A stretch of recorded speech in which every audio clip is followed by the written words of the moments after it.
Welcome to Spotlight ETSU. This is ETSU's in-depth journalism show. On this season, we're going to be shining a light, the spotlight, on nature, the effects that it has on children and early childhood development. We're going to be talking about beer. We're going to be talking about ETSU campus. We're going to be talking about Johnson City. We're going to be talking about the whole region. We're going to be bringing you the stories, the culture, and the information that helps to enrich the lives of our students and community members here in East Tennessee. Thank you for joining us. I dare you. I dare you to change the world. Yeah, you. Getting that college education. I dare you to be somebody important. Like be a teacher or a reality TV star. I dare you to stand up here. To call the shots. To be a role model. An inspiration. An innovator. To be a teacher. Think you can change my life? Make me excited about science like you. Have a career that really means something? Then do it. I dare you. Every year, 40% of all food in the U.S. never gets eaten. 40%. That's almost half the food we produce. Food waste is a serious problem. It impacts all of us. And it's expensive. Your family is throwing $1,500 a year in the trash. We're working hard to put food waste on the chopping block. And you can do the same at home. Learn how to cook it, store it, and share it. Just don't waste it. Go to savethefood.com.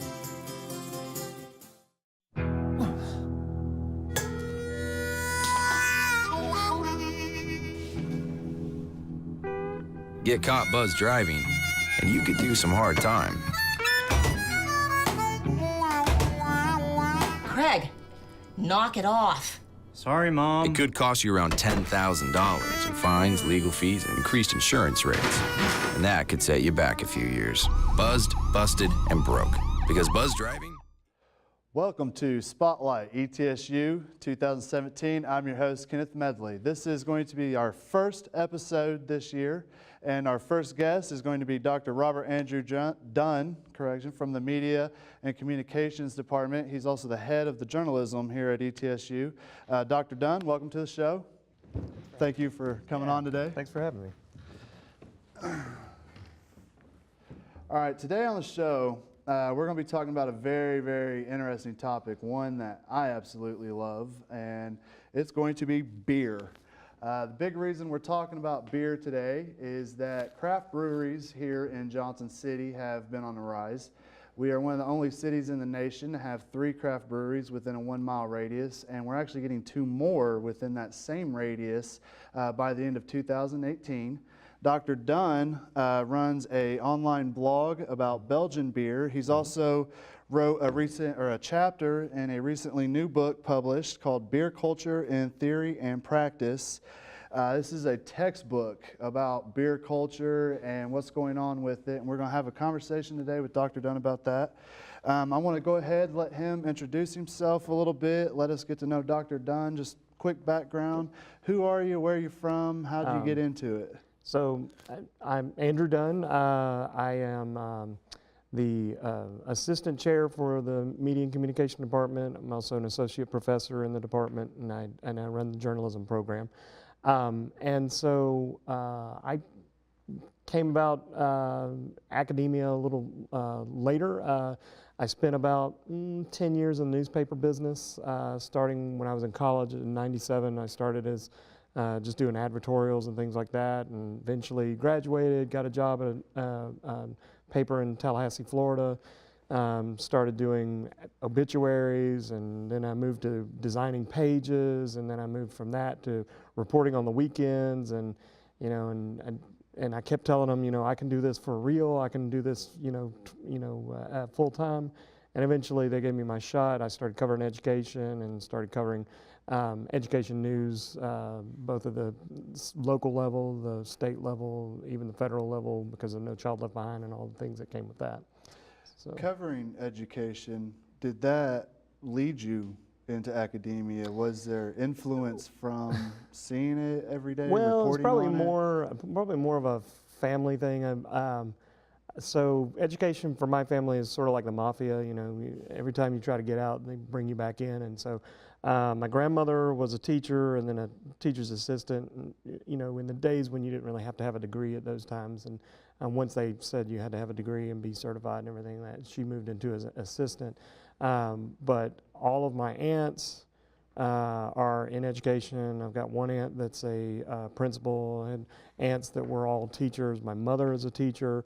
My uncle's a principal on my dad's side.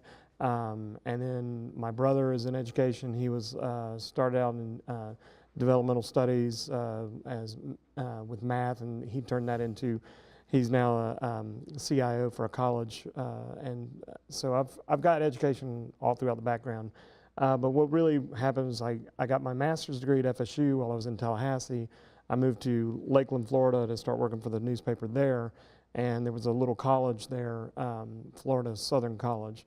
And I started teaching classes on the side there, doing journalism classes, public relation classes, anything they needed me to teach. And so that's how I got into the education side. And I decided, I enjoy this. So I went to the University of Alabama, got my PhD, and then I ended up here. How'd you get from Florida, Alabama to here? What brought you to East Tennessee? Alabama was the school I was looking at. My mentor at Florida State. Of course, I grew up in Alabama, in Dothan, which is on the border with Florida and Alabama. Okay. But when I went to Florida State, my advisor there, Art Rainey, he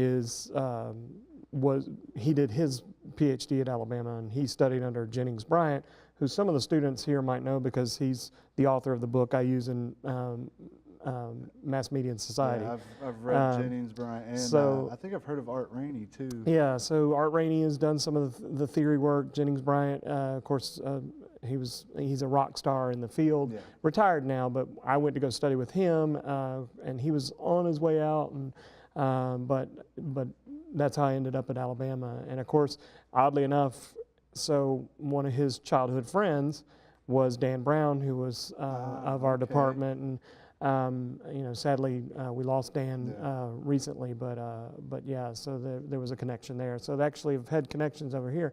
I had no idea when I applied for this job. I didn't even know where Johnson City was when I applied for the job, but I was just like, well, I was applying for other jobs. I had a job offer in Fort Myers, Florida, Florida Gulf Coast, but they offered me here, and I felt like this was the better fit for me, so that's how I ended up here. What's kept you here since you've come here? Like, what is it about East Tennessee State University, and what is it about East Tennessee that keeps you here? I think there's just a lot of potential both for the school, for the city, for the area. You think about it, we live in a place that people come to for vacation. I don't know, some people knock it saying, well, there's nothing to do. First off, that's nuts. There's plenty to do. If you want nothing to do, try some of these schools, bigger schools like Penn State. Penn State's in the middle of nowhere. Mm-hmm. If you want something to do, there's plenty of things to do here. You got Asheville 1 hour away. You got Gatlinburg 2 hours away. You got Knoxville 2 hours away. So, you've got plenty of things that people travel all over to come do. So it's a great place for that sort of thing. You got Bristol if you're into that sort of thing up the road.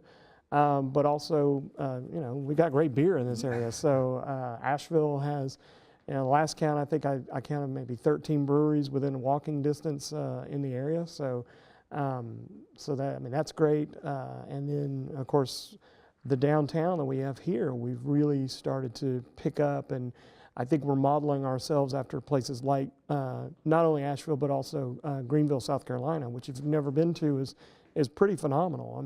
I tell people that all the time. Greenville, South Carolina is a really great place to be. Okay.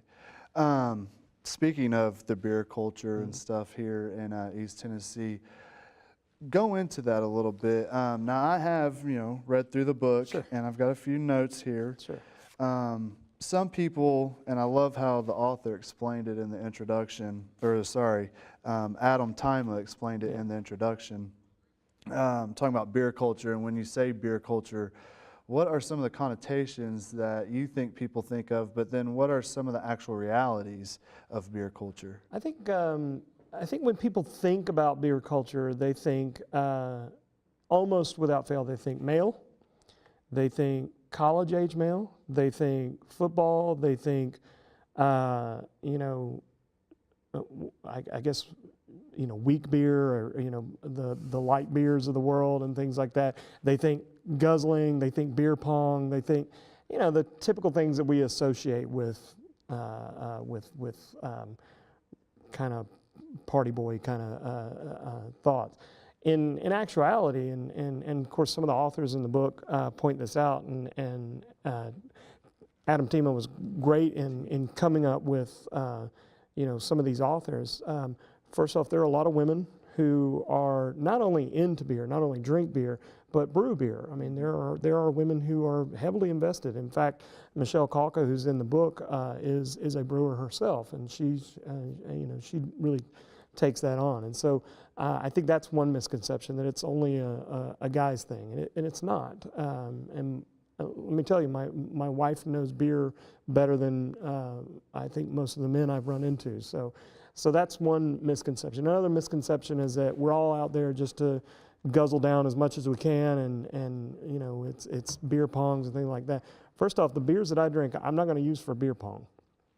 It's first, they're too good, they're too expensive, and frankly, I'm just I'm at a time in my life when I'm not going to be, drinking a 12-pack just because it's Saturday night. I was going to say, I've known you for a few years now, Dr. Dunn. I don't really see you hugging the porcelain throne after drinking the 12-pack on the beer pong table. I will say this, I was in college, I was in a fraternity, those days are long past. Right? Yeah, So. And I did want to take a minute. I think it's interesting that you said a lot of beliefs that people may have is that it's college-age males guzzling down cheap beer. Here at ETSU, we actually are a dry campus. The only exception to that is tailgating on Saturdays now that we have football back. And I really think that the concept or the conception of what people think of, and then our reality here at ETSU is that if you're a male that gets caught with a beer on campus guzzling down or even drunk, you can be kicked out of school for it.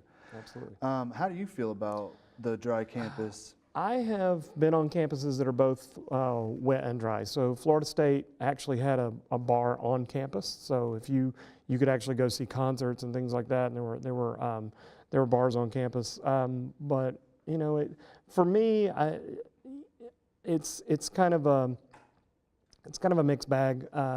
I do think having a dry campus probably keeps it a little less out in the open. I could see maybe making exceptions for students who are of age and just want to have some in their dorm and the beer, in the fridge. But that opens up the doors to you have roommates that are not of age, and so I think legally speaking, it makes more sense to have a dry campus just to take the legal ramifications and liability off of the campus. I think generally people know that that's not going to stop people from drinking. But it's more of a legal liability, I think, for most campuses.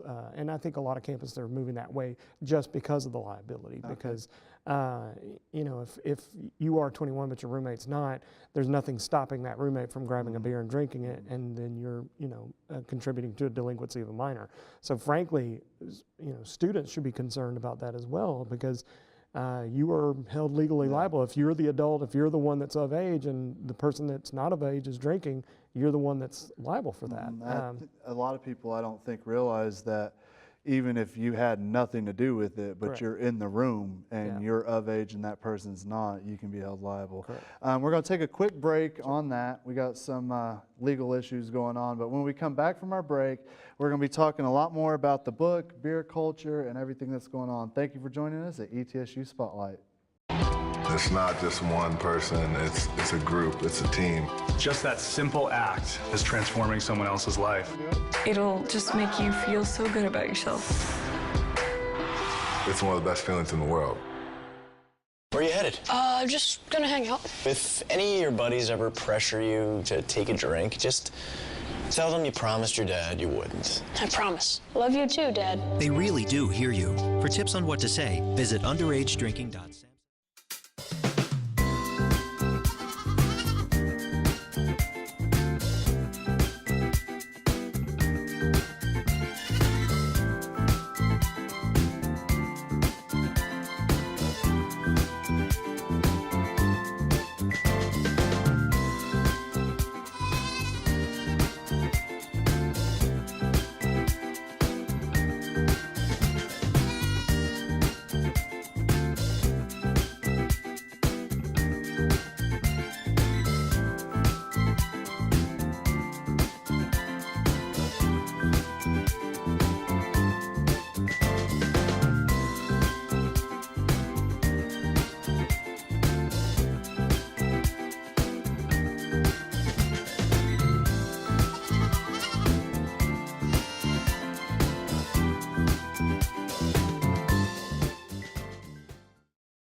My math class from 302 was in the trenches. Davy Roth had it the worst. Fractions were coming at him left and right. He just didn't get the damn things. 2 days ago, I tried to teach him what 1/4 of 1/2 was using different sizes of blocks. Yesterday, I tried again by dividing up pizza. Both missions failed. Oh no. But today, I was ready. I created a combat math game where the only way to beat the enemy is to out-fraction them. Davy conquered every last denominator. My game was so successful, the principal is deploying it to math squadrons all over the school. Anywho, how was your day? Oh, today my boss treated the office to salad wraps. Salad wraps. I know. Welcome back to Spotlight ETSU. This is our first episode of the 2017 school year. Our guest today is Dr. Dunn. We're going to be talking about, and have been talking about, beer, a subject that I think most Americans probably enjoy. It's been a staple here in the United States for a good long time. We just got done talking about some legal issues, why ETSU is a dry campus. Of course, there's some exceptions to that. We're going to move on and just generally talk about beer.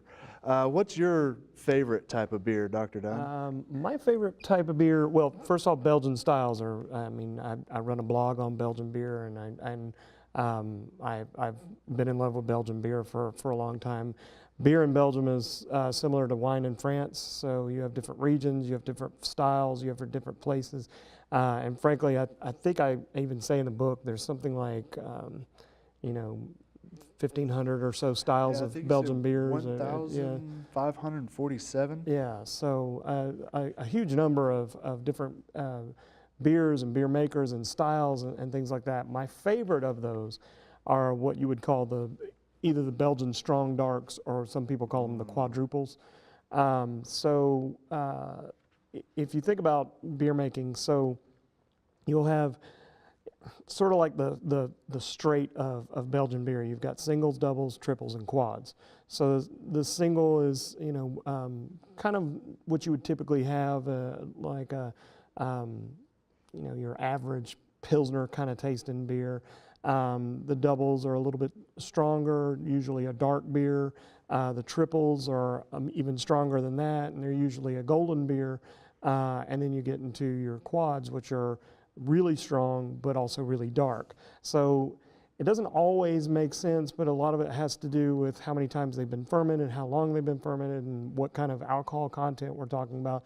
So a single will be about around 5, a double will be around the 7 to 9, the triples will be around 9 to 8 to 10, and then the quads are going to be around the 10, 11, 12 kind of range. So they're going to be really high gravity, is what we talk about in terms of alcohol. I'm glad that you just went through this entire spiel, and I want to call it a spiel because something was touched on in the book that I wanted to bring up: lexicon and language in beer culture. What and how does the lexicon and language serve beer culture? And if you guys can't tell, we're not talking about, sitting around drinking some Budweisers on the front porch, okay? We're talking about a deep understanding of beer and the culture that it surrounds, and the culture that surrounds it, and the influences that it has on the communities that surround themselves with the beer culture. And Johnson City is one of those. Sure. First of all, lexicon and language, is it? I think with most people, they throw around the terms sometimes without, I'll hear somebody say, well, I don't really like stouts. And then they say, because I had Guinness and I don't like stouts. Well, Guinness is one type of stout. There are lots of different types of stouts.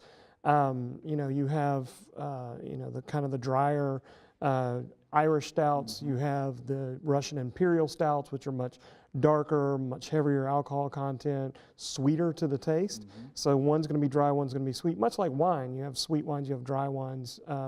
And so beer is the same way. And so you kind of, as you go, you start to learn the language. And I continue to learn things along the way. When I was just in Belgium over the summer, and I was taking a tour, and one of the guys said, the triples and the quads, there's not really been a reason why triples are golden color and why quads are dark color.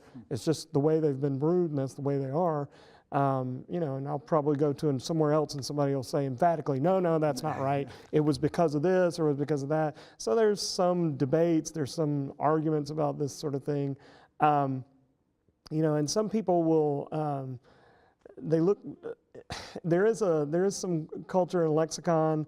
I think sometimes that can be a little ridiculous and abusive, where people just get into, you know, kind of trying to see who can be more pretentious than the other. You know, if you like a beer, you like a beer. So if you like, you know, a Hefeweizen or a wheat beer, that's fine. If you like an IPA, that's fine. If you like a pale, that's fine. If you like a stout or a porter, that's fine. You know, we all can find styles that we like, and it's important to know what style you're ordering so you know what you like, which is almost the whole reason I started this blog, is so that I could remember which beers I liked and which ones I didn't. Yeah. But the other thing is, you know, don't judge a whole style just based on one beer. If you don't like stouts because you tried Guinness, then try another stout. Try a different stout, because there will be different stouts out there.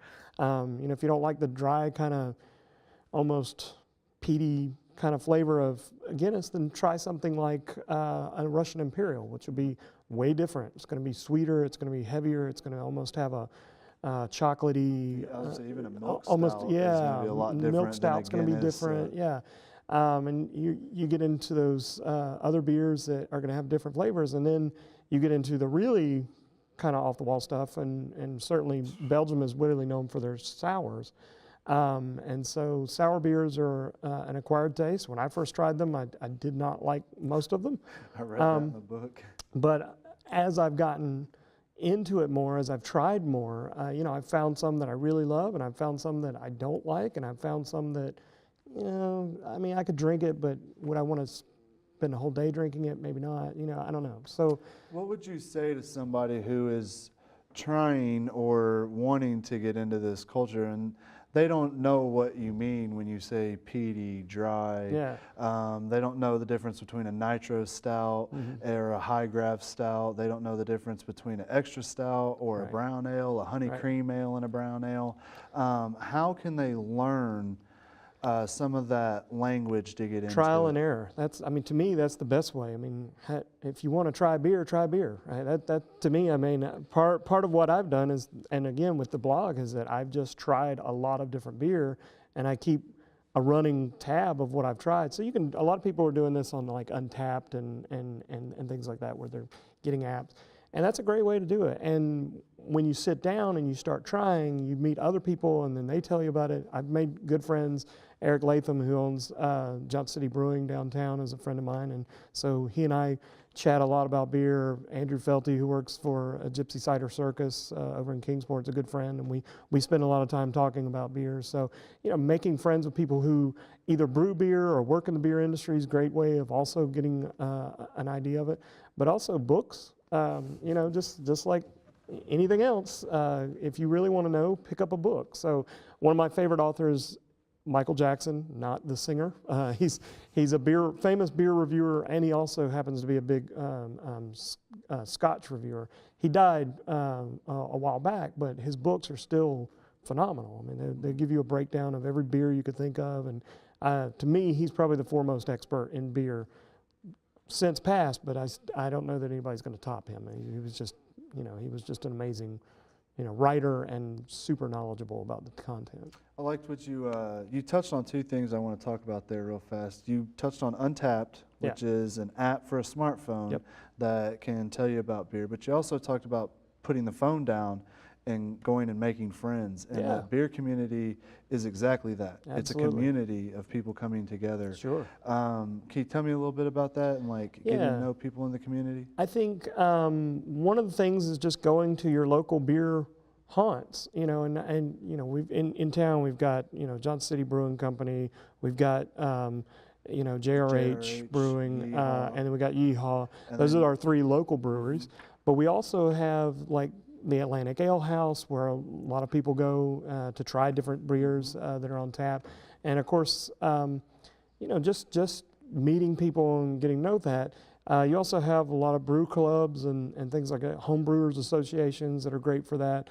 We have some home brewing supply companies in our area where you can get to know the guys that work there, but then also get to know some of the customers that come in and buy, swap stories, swap ideas. And brewing beer is not, it's not easy. It is not an easy thing. It's like golf. The rules are easy. The game is actually very hard. So brewing beer is the same way. The rules are easy, but actually pulling it off is difficult to do.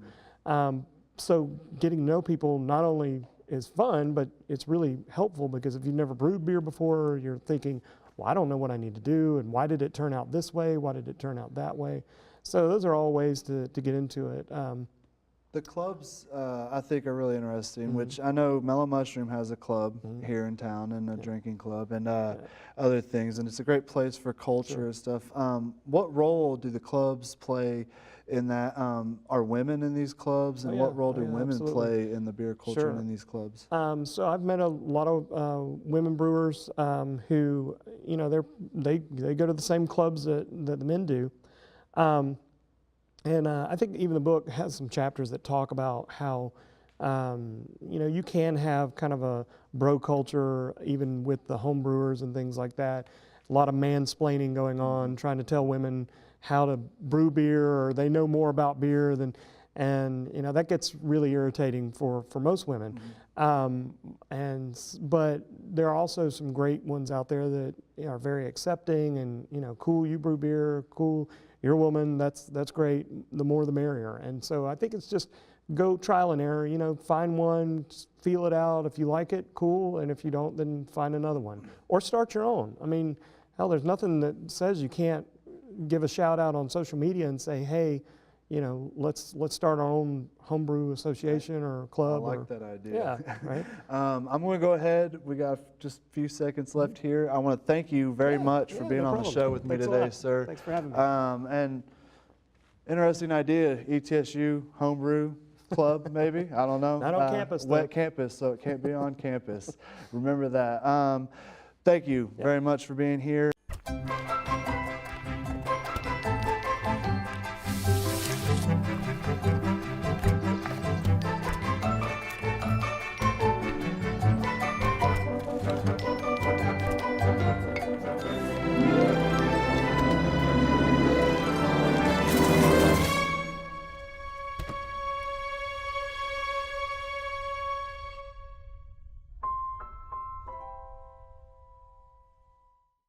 Marie, you have prediabetes. Prediabetes? I don't have time to eat right or exercise. I'm a busy mom. Oh, you're a busy mom. Yeah. This is great news. Busy moms never get prediabetes. Wait, what? Let me just... Yeah, this is all the people at risk for prediabetes, and way over here, busy moms. No?